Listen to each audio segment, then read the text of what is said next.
জটিল অপারেশনে ৩ বছরের শিশুর প্রাণ বাঁচালো তমলুক মেডিকেল কলেজ হাসপাতালের চিকিৎসক টিম। জানলার মরচে ধরা রড নিয়ে খেলছিল ৩ বছরের মৌমিতা দাস। বাড়ি হলদিয়ার ভবানীপুর থানার বার উত্তর হিংলি গ্রামে। খেলার সময় আচমকা পা পিছলে পড়ে গিয়ে সেই রড মুখ গহ্বরের ওপর অংশ ভেদ করে অনেকটা চলে যায়। মুখ দিয়ে গল গল করে বের হতে থাকে রক্ত। রডবিদ্ধ অবস্থায় বাড়ির লোকজন স্থানীয় হাসপাতালে নিয়ে গেলে চিকিৎসক SSKM হাসপাতালে রেফার করেন। সেখান থেকে কলকাতায় নিয়ে যাওয়ার পথে অনর্গল রক্তপাতে শিশুর শারীরিক অবস্থার অবনতি হচ্ছিল। পরিবারের লোকজন তড়িঘড়ি করে নিমতৌড়ির বাঁক নিয়ে অ্যাম্বুলেন্সে করে তমলুক মেডিকেল কলেজ হাসপাতালে নিয়ে যান। অর্থোপেডিক সার্জন শিবশঙ্করদের নেতৃত্বে মেডিকেল টিম মুশকিল আসান হয়ে দাঁড়ান। মঙ্গলবার ৩ বছরের ওই শিশুকে প্রথমে তমলুক মেডিকেল কলেজ হাসপাতালের এমার্জেন্সিতে আনা হয়। সেই সময় ডিউটিতে ছিলেন অর্থোপেডিক সার্জন শিবশঙ্কর বাবু। তিনি হাসপাতালের অপারেশন করার সিদ্ধান্ত নিয়ে ফেলেন। এর আগেও ওই চিকিৎসক হাসপাতালে একাধিক ঝুঁকিপূর্ণ অপারেশন করে সফল হয়েছেন। এরপর শিবশঙ্কর বাবুর নেতৃত্বে ENT সার্জন তিতাস কর এবং ডক্টর বিদিশা মুখোপাধ্যায় সৈকত ভট্টাচার্যকে নিয়ে মেডিকেল টিম গঠন করা হয়। ৩ বছরের মৌমিতাকে ওটিতে নিয়ে গিয়ে অপারেশন শুরু হয়। প্রায় ১.৫ ঘন্টা ধরে অপারেশন চলে। ওই ৩ বছরের শিশুকন্যার মুখ ভেদ করে ঢুকে যাওয়া রড টেনে বের করা হয়। ক্ষতস্থান থেকে হয়েছে প্রচুর রক্তপাত। ১.৫ ঘন্টার সফল অপারেশনের পর ওই শিশুকে CCUতে নিয়ে যাওয়া হয়।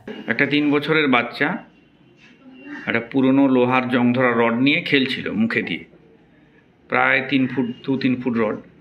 এবার হঠাৎ করে সাডেনলিও পা পিছলে পড়ে যায়।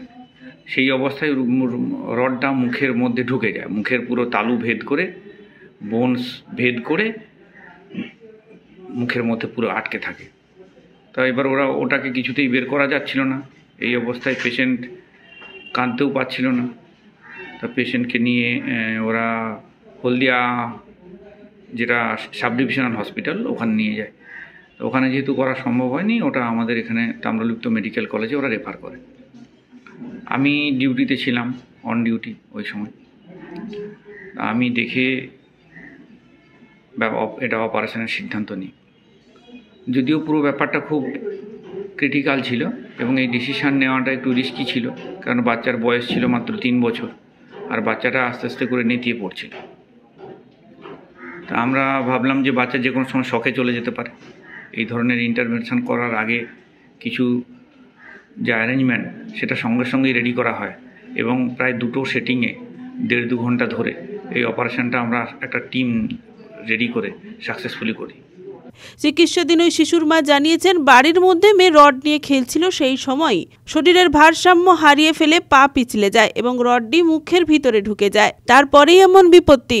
সরকারিভাবে সম্পূর্ণ বিনা খরচায় অপারেশন হওয়ায় এই চিকিৎসা করানো সম্ভব হয়েছে।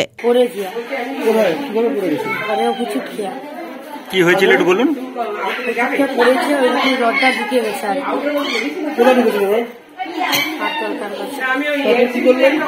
দুর্গাচকে হাসপাতালে গেছি, সেখান থেকে দেখানো হয়নি, এখানে পাঠাইছি। এখানে এসে রডটা বার করার পরে অপারেশন হয়েছে। এখন সুস্থ আছে? হ্যাঁ। এটা যদি বাইরে করাতো তো নার্সিং হোমে, সেটা তো অনেক খরচ হতো। সেটা কি আপনাদের পক্ষে সম্ভব ছিল? না। এখানে কি কোনো টাকা পয়সা লেগেছে? না। এটা স্যার বেসরকারি জায়গায় করলে কি খরচ হতো? কয়েক লাখ টাকা। এর আগেও অনেক অপারেশন আমরা রিস্ক নিয়ে করেছি। এক্ষেত্রে সবথেকে সেন্সিটিভ ব্যাপার 2টো ইন্টার ডিপার্টমেন্টাল অ্যাপ্রোচ লেগেছে। অর্থোপেডিক সঙ্গে ENT সার্জন আমাদের যে ছিলেন ডক্টর তিতাস কর, দুজনের আমরা টিম নিয়ে, এর সঙ্গে অ্যানাস্থেটিস্ট, বাকি সিস্টাররা তো ছিলেন।